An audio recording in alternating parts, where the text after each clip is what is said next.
Bonjour. Alors, pour les étudiants ayant suivi le cours de technique de compilation, le support existe déjà, il est partagé sur le net et ceux qui étaient présents dans les cours, là, je vais parler un petit peu de la traduction en code intermédiaire. J'ai promis de partager une vidéo. Donc, un compilateur, c'est un programme qui reçoit en entrée un programme source et génère à la fin un programme écrit en langage cible. Ce langage cible peut être un langage de programmation comme le C. D'ailleurs, le Java, il est monté sur le C. D'accord? Python, il est monté sur le C. D'accord? Ça peut être aussi un code assembleur. Ça peut être un code machine. Tout dépend du programme cible qu'on veut obtenir. Finalement, c'est un traducteur aussi. Donc, les phases de compilation commencent par l'analyse lexicale, l'analyse syntaxique, l'analyse sémantique, la sémantique statique, c'est-à-dire le contrôle de type, d'accord? Et la génération de code intermédiaire. Cette partie-là s'appelle la partie frontale. Et la partie terminale, l'optimisation de code et la génération de code machine en général. Je m'intéresse plutôt à la partie frontale, c'est la partie qui est transportable. La partie terminale, c'est une partie qui dépend de la machine. Quand vous avez une machine à 2 ou 3 registres, au niveau de l'unité arithmétique et logique, le traitement change. Donc, ce qu'on peut transporter avec nous, c'est plutôt la partie analyse, donc jusqu'à la génération de code. Entre-temps, l'analyseur qui couvre toutes ces étapes gère une table dite table de symboles. C'est une table qui contient les identificateurs, leur type, leur adresse, les procédures, les fonctions, d'accord, les primitifs qui sont utilisés, etc. Donc, nous disposons d'une table d'identificateurs, de mots-clés aussi, pour savoir si c'est un identificateur, par exemple, temp, et que c'est pas un mot-clé, donc c'est un identificateur de variable. Par contre, le mot-clé, c'est un identificateur mot-clé. Donc, il y a une différence. L'identificateur de variable, on va lui allouer un espace selon le type alloué pour cette variable-là. Par contre, l'identificateur mot-clé, on va le retourner tel qu'il est parce qu'il va nous servir pour l'analyse syntaxique ou pour le contrôle syntaxique. D'accord? Alors, et en plus, un bon compilateur, c'est celui qui arrive à gérer les erreurs, c'est-à-dire qui couvre le maximum d'erreurs en un seul parcours du fichier.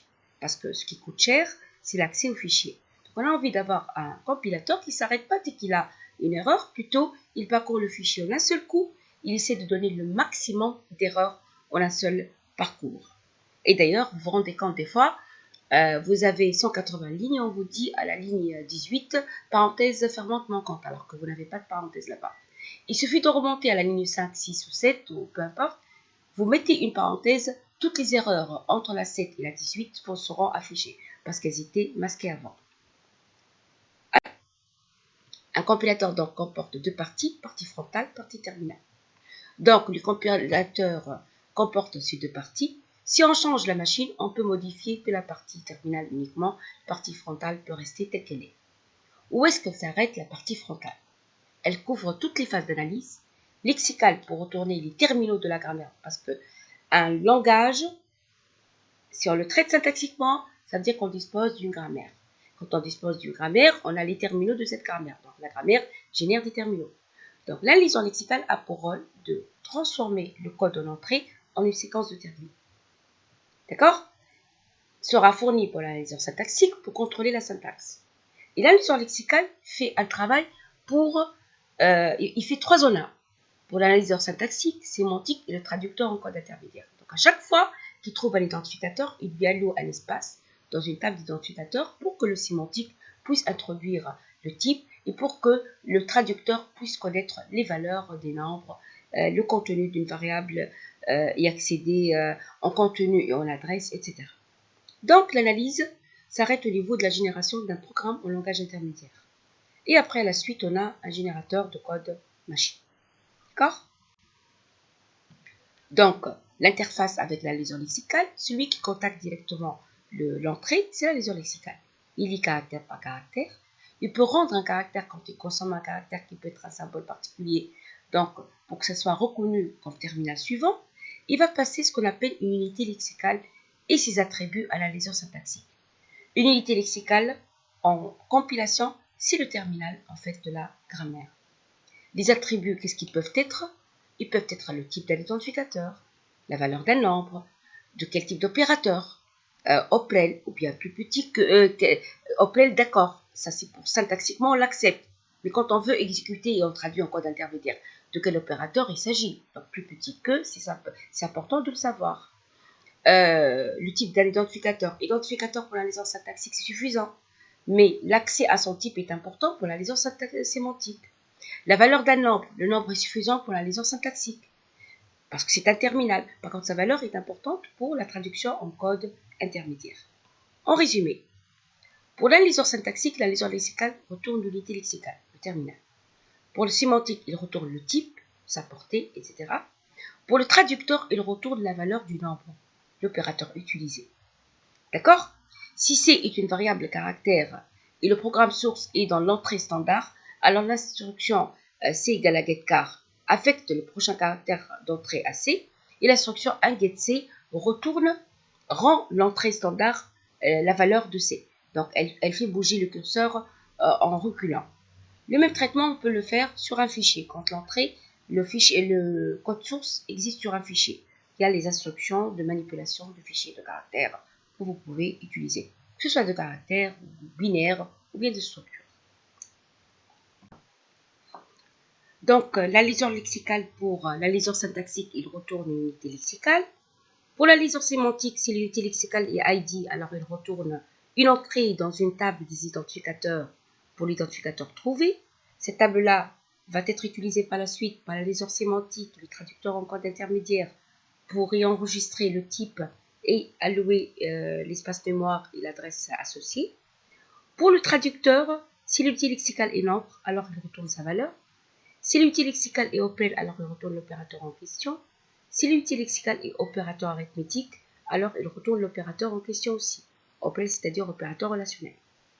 Bien sûr, quand la liaison lexicale rencontre un identificateur non mot-clé, il le cherche dans la table des identificateurs. S'il existe, alors il retourne l'entrée associée. Sinon, il lui crée une entrée et retourne le numéro d'entrée. Bien sûr, là, on peut détecter si une variable a été déclarée 2 fois ou une variable non déclarée. C'est le contrôle sémantique. Donc, si on est dans les déclarations et en accédant à la table, on a trouvé l'identificateur, ça veut dire qu'il est déclaré 2 fois. Si on est dans les instructions et on a accédé à la table, on n'a pas trouvé l'identificateur, ça veut dire qu'il n'a pas été déclaré. Donc, il suffit d'avoir une variable qui va valoir 0, 1, d'accord? Et pour pouvoir contrôler une variable si elle a été déclarée ou pas, soit dans la déclaration, soit dans les instructions. Donc, dire qu'on est en train de développer un compilateur, c'est-à-dire qu'on dispose déjà d'une grammaire qui génère les mots du langage pour lequel on veut développer un compilateur. Donc, une grammaire génère des terminaux. Alors, quels sont les éléments de base ou atomiques au niveau de la compilation? C'est ce qu'on appelle les unités lexicales. Donc, quand un programme est entré, la liaison lexicale, il le transforme en une séquence d'unités lexicales. Et à chaque unité lexicale est associé un lexème. Donc, c'est la chaîne réelle. Donc, le lexème est la suite de caractères du fichier source qui forme l'unité lexicale. Par exemple, pour l'instruction position égale initiale plus vitesse fois 60, le lexème c'est position qui correspond à l'unité lexicale ID. 2 points égales c'est OP-affect, si dans la grammaire on a OP-affect, mais si on a 2 points égales, il reste 2 points égales. Initial c'est ID, le plus c'est opérateur arithmétique, vitesse c'est un ID, étoile c'est un opérateur arithmétique, 60 c'est un nombre. Donc, les unités lexicales sont les terminaux de la grammaire. Donc, il faut parler en langage de cette grammaire-là. D'accord? Donc, le résultat de la liaison lexicale, ça va être quoi? La première ligne que vous voyez là, c'est pour la liaison syntaxique. Le reste, pour la liaison sémantique et le traducteur en code intermédiaire. En effet, si position, c'est la première fois qu'il rencontre et lui crée la première entrée, l'opérateur d'affectation ne regarde même pas le deuxième champ. Le deuxième identificateur initial, c'est la deuxième entrée. L'opérateur arithmétique, on peut ne pas regarder de quoi il s'agit, mais au niveau de la traduction, on a besoin de savoir qu'il s'agit de l'opérateur d'addition. ID, le troisième qui est vitesse, c'est l'adresse 3, parce que là, les variables ne sont pas déclarées, donc c'est clair qu'il y a une erreur de déclaration. L'opérateur arithmétique, il s'agit de l'étoile. Pour le syntaxique, on a besoin de savoir qu'il s'agit de l'opérateur arithmétique. Pour le traducteur en code intermédiaire, on a besoin de savoir qu'il s'agit de la multiplication. Des fois, il y a même des propriétés sémantiques pour les opérateurs arithmétiques aussi.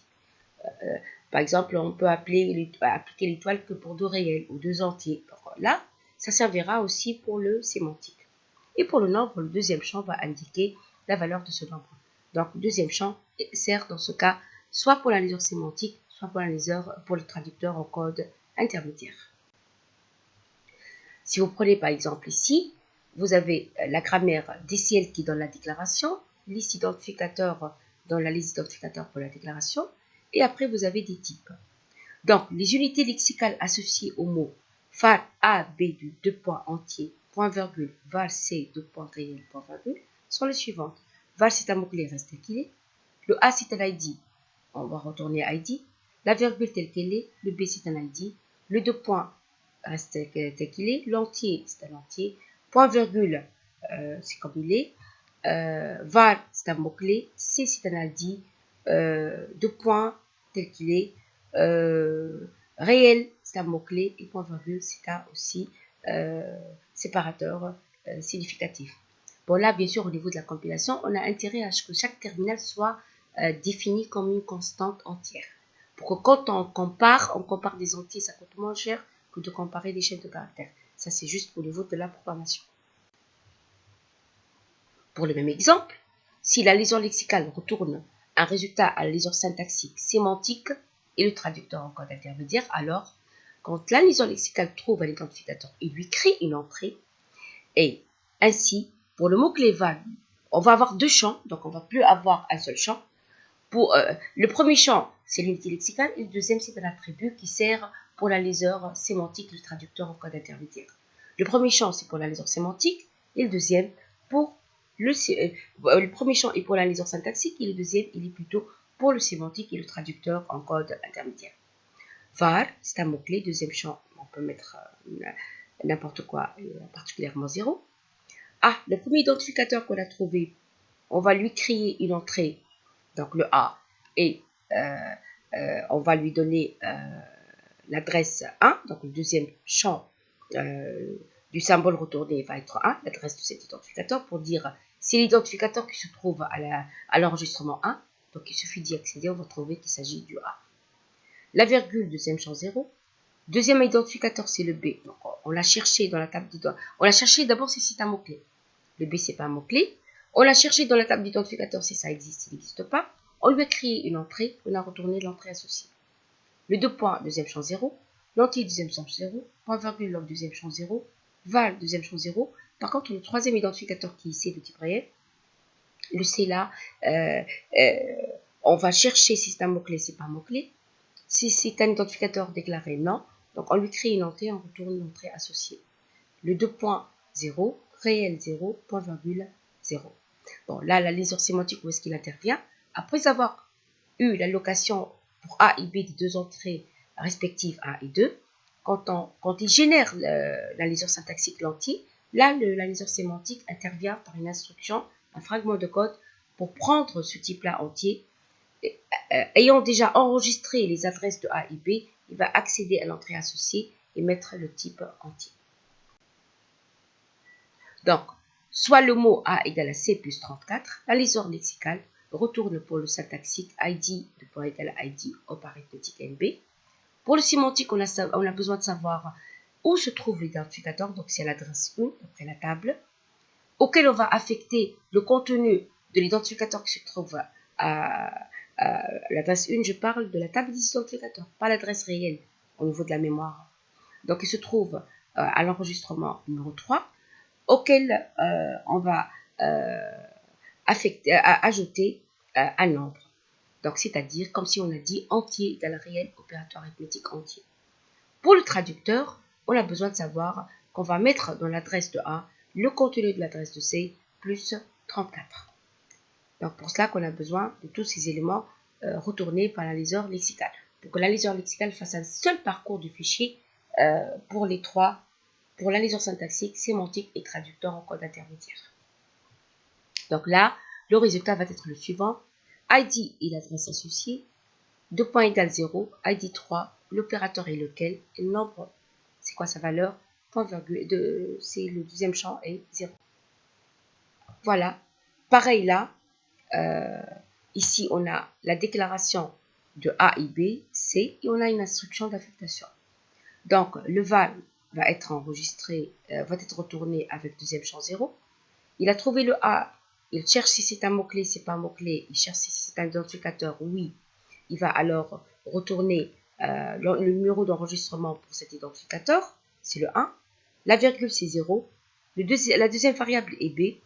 Il va chercher si c'est un mot-clé, le B n'est pas un mot-clé, il lui crée une entrée, il retourne la valeur 2. Le 2 points, deuxième champ, c'est 0. Entier, deuxième champ, 0. Point virgule, deuxième champ, 0.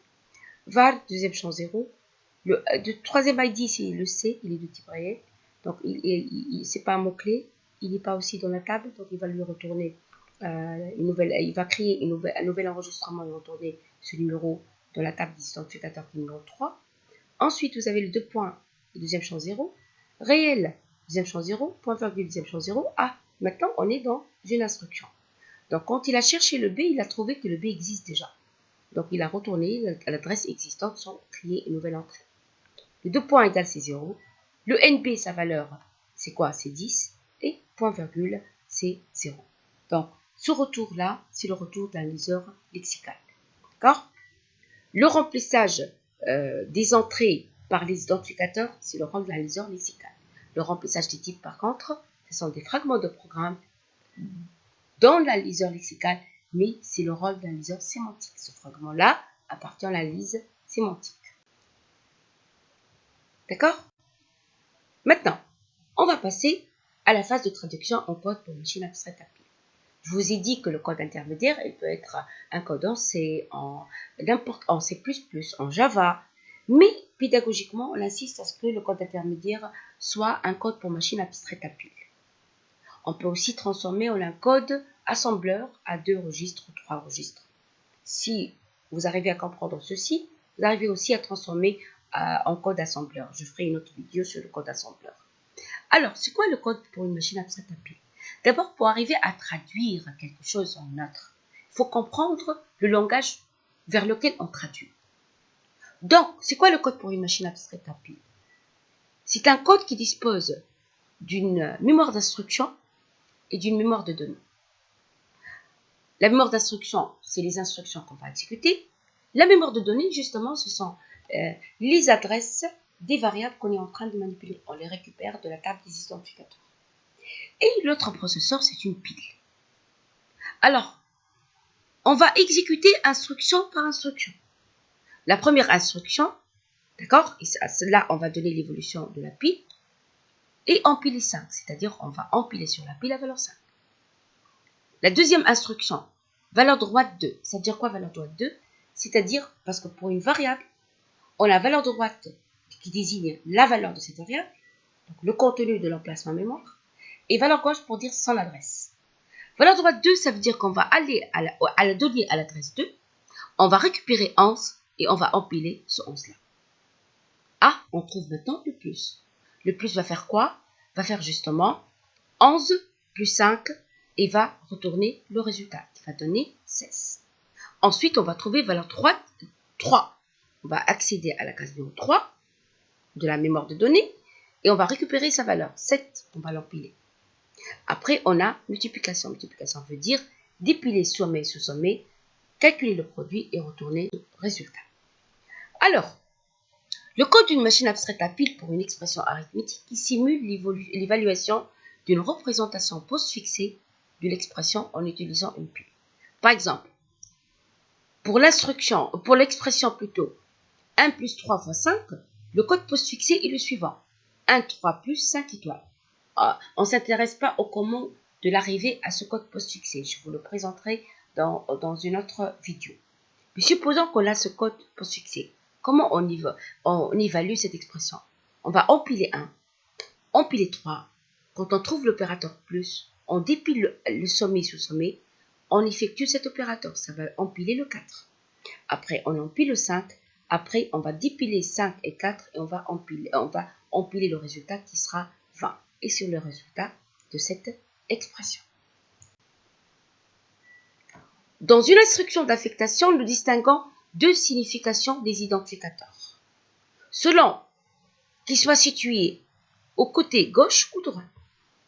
Donc, quand vous avez i égale à 5, pour i, on a besoin de son adresse, dans laquelle on va mettre la valeur 5. Quand on a i égale à i plus 1, pour le i à gauche, on a besoin de son adresse, et à droite, on a besoin de sa valeur, parce qu'on va additionner le contenu de i à 1 et mettre le contenu dans i. Donc, la partie droite signifie une valeur entière, alors que la partie gauche spécifie où la valeur doit être rangée. Donc, le terme valeur gauche fait référence à la valeur appropriée du côté gauche, c'est-à-dire une adresse, et le terme valeur droite fait référence à la valeur du côté droit, c'est-à-dire sa valeur. Donc, valeur gauche désigne l'adresse, côté gauche, valeur droite désigne le contenu de la variable. Et quand il s'agit du constant, on va juste l'empiler. Donc, les instructions pour accéder à la mémoire de données sont les suivantes. Empiler V, c'est-à-dire on empile V sur la pile. Valeur droite L, c'est-à-dire on empile le contenu de l'emplacement L. Valeur gauche L, on empile l'adresse de l'emplacement mémoire L. Dépiler veut dire supprimer le sommet de pile. De poids égal veut dire la valeur droite au sommet est placée à l'adresse donnée par la valeur située ou sous-sommet. Donc, quand je trouve de point égal comme instruction, je dépile sommet, je dépile sous-sommet, je vais mettre le contenu du sommet dans l'adresse qui est dans le sous-sommet. Et le copier va empiler une copie de la valeur en sommet de la pile, elle va la dupliquer. Ceci servira surtout dans le selon que le switch case off. Vous verrez son utilité. Alors, on a compris c'est quoi le code pour une machine abstraite à pile. Maintenant, l'expression A plus B se traduit par valeur droite A, valeur droite B plus. C'est ça, ce sont des instructions. Son exécution va être empiler le contenu de A, empiler le contenu de B. Après, le plus va faire dépiler sommet sous sommet et empiler la somme. On va avoir A plus B alors. Par exemple, l'affectation que vous avez là, son code intermédiaire pour machine abstraite à pile, c'est justement le code de la forme postfixée et puis de l'affectation. Donc, on va avoir d'abord valeur gauche jour et dernière change de point égal. Tout ce qui vient de l'instruction 2 à 16, c'est la valeur de l'expression qui est à droite. Donc, ainsi, on va avoir sur la pile valeur gauche jour, c'est-à-dire on va empiler l'adresse de jour. L'expression sera évaluée et le 2 points égal va faire dépiler la valeur de cette expression. En dessous, on va dépiler l'adresse de jour et on va mettre le résultat dans l'adresse de jour. Simulation, donc cliché de la machine à pile dans l'exécution de l'instruction que vous avez. Ça, c'est le code de notre instruction qu'on vient de voir. Regardons l'exécution. On suppose bien sûr que la liaison lexicale et le sémantique ont pu déjà intervenir. Bien sûr aussi le traducteur pour allouer de l'espace pour jour qui est de type réel, A qui est de type entier, J qui est de type entier, M qui est de type réel et les adresses sont les suivantes. C'est dans la mémoire de données. Alors le compteur ordinal, comme vous le connaissez, il commence par la première instruction. Valeur gauche jour veut dire, je vais empiler 1. Donc, c'est l'adresse de jour. D'accord? C'est l'adresse numéro 1. On suppose là qu'on traite des données, des variables de même type. Mais il faut imaginer quand les types varient, hein, caractère réel entier, le nombre d'octets n'est pas le même, etc. Mais ça, c'est pour l'aspect pédagogique, pour que vous puissiez vous débrouiller quand il s'agit de l'allocation réelle et un compilateur réel mis en place. On va à empiler 1461. Ça va le donner, ça. Valeur droite A. Donc, il va accéder à l'adresse de A, qui est 2. Il va récupérer. En fait, en général, on ne met pas valeur droite A. On met valeur droite l'entrée à la table des identificateurs. Mais supposons qu'on a ça. Donc, le A se trouve à l'adresse 2. Et en conséquence, sa valeur droite, c'est la valeur 2. On va empiler 2. Donc, valeur droite quelque chose. On récupère la valeur de cette chose et l'empile. Le étoile va dépiler sommet sous sommet et va empiler le résultat. Ensuite, on a empilé 4. On va continuer à empiler la valeur 4. La division va dépiler sommet sous sommet. Il va diviser le sous-sommet par le sommet. On va voir ceci. Tout dépend, bien sûr, si c'est une division entière ou réelle, etc. Après, empiler 153. Nous allons voir ceci. Après, valeur droite M. Ah, le M, il se trouve à l'adresse 4. En accédant à l'adresse 4, on trouve la valeur 3,5. Donc, on va empiler le contenu de M, c'est-à-dire 3,5. Après, on a l'opérateur de multiplication. Ça va donner ça comme résultat. On a dépilé le sommet sous sommet, on a multiplié et on a eu le résultat. Après, on a empilé 2. Empiler 2, qu'est-ce que ça va faire? On va donner le 2 au-dessus. L'addition va faire dépiler 2, dépiler 535,5 et additionner. Ça va donner 537,5. Après, vous allez avoir empilé 5. Après, l'opérateur division va dépiler sommet sous sommet, diviser le sous-sommet par le sommet et empiler le résultat. Après, le plus va dépiler sommet sous sommet additionné. Après, valeur droite J, il va accéder à la case J, l'entrée associée à J, il va trouver qu'il se trouve à l'adresse 3 et sa valeur c'est 7, il va empiler la valeur 7. Après, le plus va additionner les deux. Et après, le 2 points égal va dépiler sommet sous sommet, mettre le contenu de l'expression évaluée qui est au sommet dans la trace qui est contenue au sous-sommet. Et voilà ce qu'on obtient. Donc la case 1 était vide. Après, on a rempli cette case. Voilà. Pour le traitement. Alors, comment on fait de la traduction dirigée par la syntaxe? Vous avez un fragment de votre grammaire.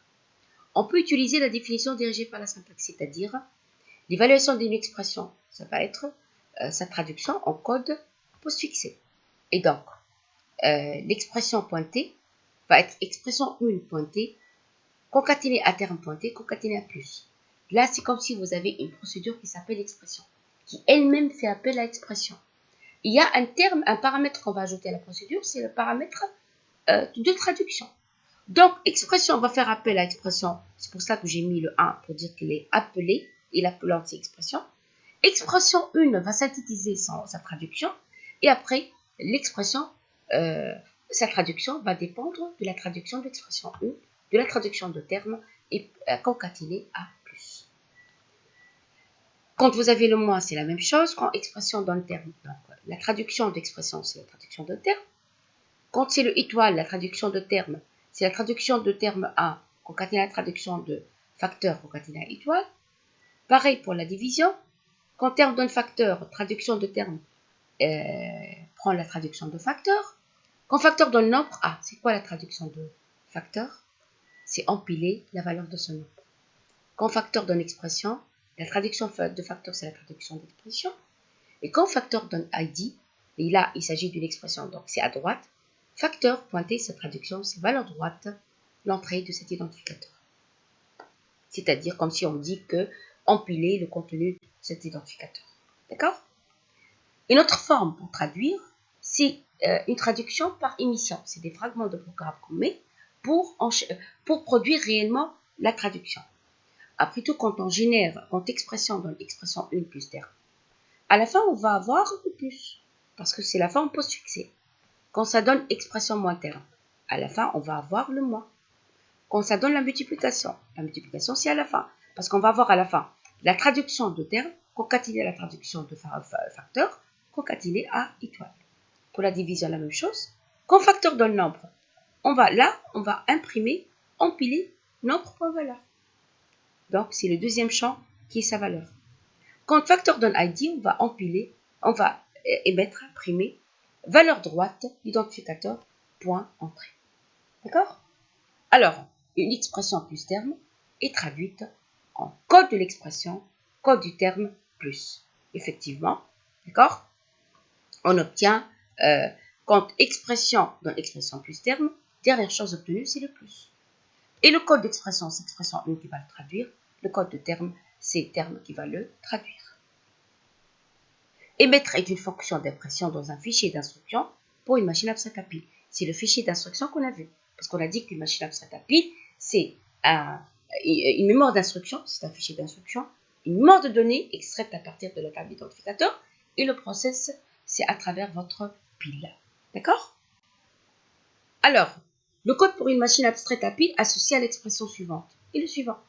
Donc, ça va être le code de l'expression qui est à gauche, concaténé au code de l'expression qui est à droite, qui est au milieu, concaténé à plus, concaténé au code de J, concaténé à plus. Et on obtient le code qu'on a là, et vous pouvez l'exercer vous-même en générant par les émissions, par les fragments de programme, ou bien par la définition dirigée par la syntaxe, vous allez obtenir ce code. Donc, pour illustrer la traduction des expressions arithmétiques, prenons comme exemple l'expression parenthèse A plus 2 parenthèses divisé par 4. Donc, l'analyseur lexical va retourner une suite de symboles à deux champs, d'accord? Parenthèse 0, l'identificateur A avec le numéro d'entrée dans la table des identificateurs, le plus avec deuxième champ 0, le nombre et sa valeur, parce que ça sert pour la traduction en code intermédiaire, parenthèse fermante et 0 comme deuxième champ, l'opérateur division 0 comme deuxième champ, nombre et sa valeur qui est la valeur 4. L'analyseur syntaxique va prendre la première ligne, ce qui est en noir là, et les petites flèches, c'est le comportement de l'analyseur syntaxique. Si vous parcourez les feuilles de l'arbre de gauche à droite, vous allez trouver parenthèse ouvrante, ID plus NB, parenthèse fermante, le tout divisé par NB. Et ce qui est à droite, c'est le résultat de la traduction en cas d'intermédiaire des expressions, ce qu'on vient de voir. Donc ce résultat va donner justement valeur droite A, empilé 2, plus empilé 4, division. En effet, la traduction de cette expression, c'est valeur droite A, 2, plus 4, plus. Parce qu'on va d'abord prendre le contenu de A, prendre le contenu de 2, additionner, ensuite empiler la valeur de 4 et faire la division. Ça, c'est pour les expressions. D'accord? Pour les instructions, supposons qu'on a une instruction d'affectation. C'est quoi le code intermédiaire d'une instruction d'affectation? C'est valeur gauche ID, la valeur traduite de l'expression suivie de 2 points égales. C'est-à-dire que, comme instruction, on doit avoir valeur gauche ID pour entrer, code de l'expression 2 points égales. Pourquoi on doit avoir ces instructions-là? Parce que quand le compteur ordinal commence par trouver valeur gauche, il va empiler l'adresse de l'identificateur. Après, il va exécuter tout le code intermédiaire d'expression. Donc, vous allez avoir au sommet de la pile la valeur de l'expression. Et l'apparition comme 2 points égales dans la liste des instructions va faire quoi? Dépiler sommet, donc c'est la valeur de l'expression. Dépiler sommet, c'est l'adresse de l'identificateur et mettre le contenu du sommet dans le sous-sommet. Un schéma de traduction possible, c'est quoi? Quand vous avez une règle ID qui donne, instruction qui donne ID de point égal à l'expression, une fois le ID reconnu, on va mettre là, valeur gauche, ID point entrée. Parce que c'est là où on trouve le symbole associé à ID. Parce que si on avance dans la liste, on perd la trace de cet identificateur. On reconnaît le 2 points égal. L'expression va concerner ça va se traduire d'elle-même dans la règle ou à gauche de non-terminale d'expression. Dernière chose, vous allez avoir émettre 2 points égal. Donc, l'instruction va commencer par émettre valeur gauche ID point entrée dans la séquence d'instruction. Expression va traduire son code et 2 points égales apparaîtra après. Donc, comme fragment de programme, l'instruction devient si symbole égale à ID. Alors, on va sauvegarder l'attribut, c'est-à-dire l'entrée. On va émettre valeur gauche cet ID-là. On va par la suite accepter ID. D'accord? L'acceptation classique, hein, parce qu'instruction, c'est si symbole égale à ID, accepter 2 points égales, faire appel à l'expression. Donc, le traitement continue normalement, ce qui est en bleu. Accepter ID, accepter 2 points égales, faire appel à l'expression qui, elle, va faire le traitement de la traduction. Dernière chose, émettre 2 points égales. Donc, ça, c'est au niveau de l'instruction. Ce qui concerne l'instruction, c'est émettre valeur gauche, émettre 2 points égales.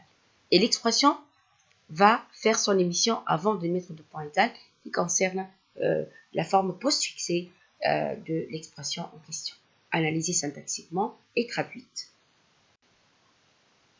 Maintenant, si je prends l'exemple de ID 2 points égale à NB divisé par NB, donc on suppose qu'on a A égale à 2 divisé par 4, d'accord?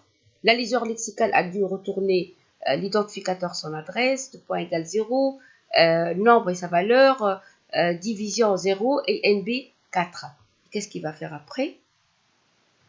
Le code, donc ce qui est en noir, c'est le résultat de l'analyseur syntaxique. Et ce qui est en rouge et en bleu, c'est plutôt le résultat du traducteur en code intermédiaire. En effet, l'instruction, quand elle a trouvé ID, elle a mis juste après la valeur gauche de cet identificateur, a continué à générer tout le reste. Et dans tout le reste, vous avez expression déjà.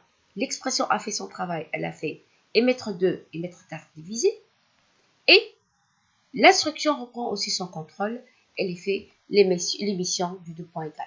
C'est un appel récursif. Donc, le code de l'instruction d'affectation, c'est valeur gauche, l'adresse de l'identificateur, code de l'expression 2 points égal. Et pour notre cas ici, le code de l'expression, c'est en fait empiler 2, empiler 4, diviser. D'accord? Voilà. Donc, c'est ça en ce qui concerne les instructions. Il y a aussi la conditionnelle, la répétitive, le selon, etc. On va le voir. Maintenant, quelles sont les instructions qui peuvent apparaître dans un code pour machine abstraite à pile? Vous avez empilé une valeur sur la pile. Valeur droite, L. Valeur gauche, L, ça on l'a vu. Dépiler, supprimer le sommet. 2 points égal a pour effet de dépiler sommet sous sommet et mettre le contenu du sommet dans l'adresse contenue dans le sous-sommet. Et ne rien remettre sur la pile, bien sûr. Ensuite, copier, qui permet d'empiler une copie de la valeur au sommet. Multiplier, pour multiplier le contenu du sous-sommet par le sommet. Donc on dépile sommet, on dépile sous-sommet. On fait la multiplication, on met le résultat. Les opérateurs arithmétiques, c'est le même traitement. Division, même chose. Maintenant, étiquette L, on a besoin des fois d'utiliser des étiquettes, surtout pour le branchement. C'est comme le branchement que vous avez vu dans l'assembleur. C'est la définition d'une nouvelle étiquette qui portera le nom L. On verra son utilité. Ensuite, aller à L pour dire la prochaine instruction, c'est l'instruction qui porte l'étiquette L.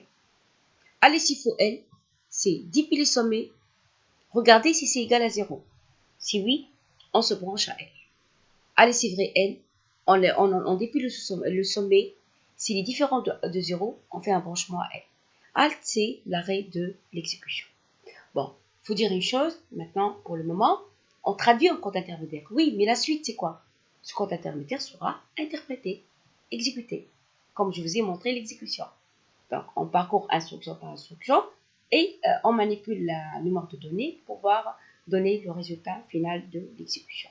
D'accord? Et en général, quand on introduit vers un code intermédiaire, ça peut être le code assembleur, vous avez les outils associés pour aller pour l'exécuter. Si c'est un code C, si on est arrivé à le transformer, ça veut dire qu'il est correct syntaxiquement, qu'il est analysé, qu'il peut être exécuté. Et c'est ça, donc c'est la phase qui suit, c'est l'interprétation, c'est l'exécution.